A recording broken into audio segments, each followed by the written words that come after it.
A new heart I will give you, and a new spirit I will put within you. And I will take the heart of stone and give you a heart of flesh.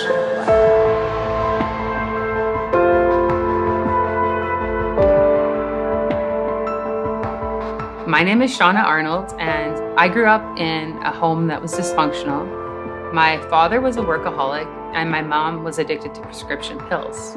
Different things were taking place in my home. So I turned to drugs and alcohol to cope with my pain.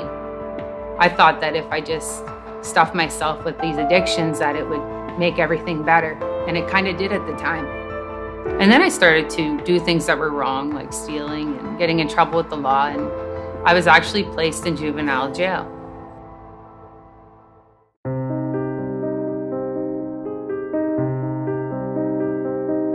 When I turned 19, I had become pregnant.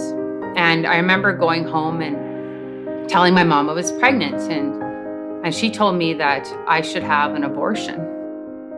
I actually didn't even know what an abortion was. I knew nothing about fetal development. And I remember I went to the doctor, and I remember him taking out a pen and drawing a circle and telling me that my baby looked like that pen dot.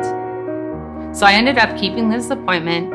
And I remember going into the hospital by myself and getting in this elevator and going up. And that was all I remember. I completely blocked everything out because mentally it was so traumatic for me. I remember right after being in the hospital bed, and the only words that could describe to me how I felt was as if I felt fuzzy and numb. I felt as if I killed my soul. I remember I was given a piece of toast and a drink and pretty much told I had to leave. I remember my friend coming to get me, getting back into the car, sitting in the back seat, and I looked in the mirror at my face, and I was as pale as a sheet of paper. So I ended up becoming pregnant again a year after my abortion, and I was determined I was going to have this baby. But when I was 3 months pregnant, my mother died of an overdose.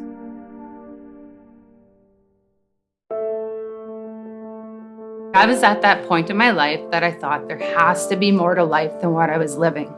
I decided when I moved and got a job that I would start to go back to church. And I remember going to church with my son, and I was told there was something called a youth retreat coming to our parish. And when I went to this retreat, I was put in my place.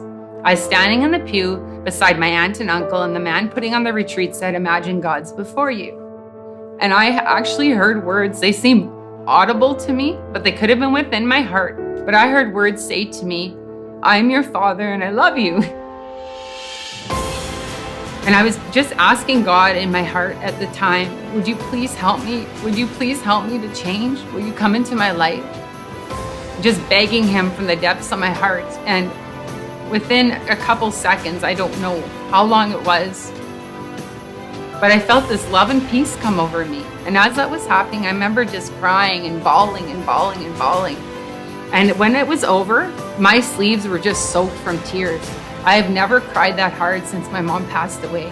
And you cannot tell me that God isn't real, because I was touched and I knew that I was loved. So that was the difference for me, and I knew I had hope.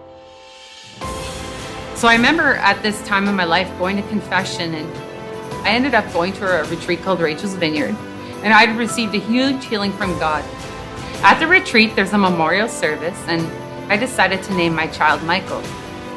And when I got home, I knew both God and Michael had forgiven me and wanted me to move on with my life and let go of the guilt, shame, and unforgiveness I'd carried for years. And because of God, I now love and respect myself. I have learned that God loves me for who I am despite my terrible past, and that He truly is my Father.